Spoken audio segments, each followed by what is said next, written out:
একটা গোষ্ঠী যারা ফ্যাসিস্টের গোষ্ঠী বলে আমরা আখ্যায়িত করতে চিন্তা করি না। এই নির্বাচনকে বানচাল করার জন্য মানুষ নির্বাচন চায় 12 তারিখে। এর বাইরে আর কোনো কিছু বাংলাদেশের জনগণ চায় না।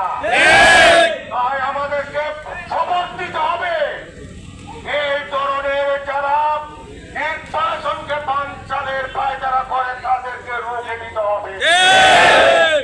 তাই আমি বলতে চাই আমাদের প্রিয় নেতা বাংলাদেশ জাতীয়তাবাদী দলের ভারপ্রাপ্ত চেয়ারম্যান জনাব তারেক রহমান ঘোষণা করেছে এই বাংলাদেশের জনগণের পাশে থেকে বাংলাদেশের বিজয় করতে হবে।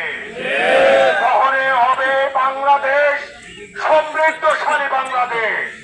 এই সমৃদ্ধশালী বাংলাদেশ করতে হলে আমাদের দানশীষ প্রতীকে আপনাদেরকে ভোট দিতে হবে এবং পাশাপাশি যারা এই নির্বাচনকে বানচাল করার পায়তারা শুরু করেছে তাদেরকে চিহ্নিত করতে হবে।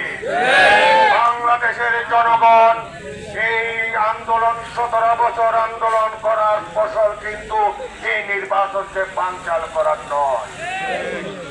আমরা এই দেশের একটা সুন্দর সুষ্ঠু পরিবেশে নির্বাচন এবং আমার ভোট আমি দিতে রাজি আছি। এর বাইরে আমরা কোনো ভোটে যেতে রাজি না।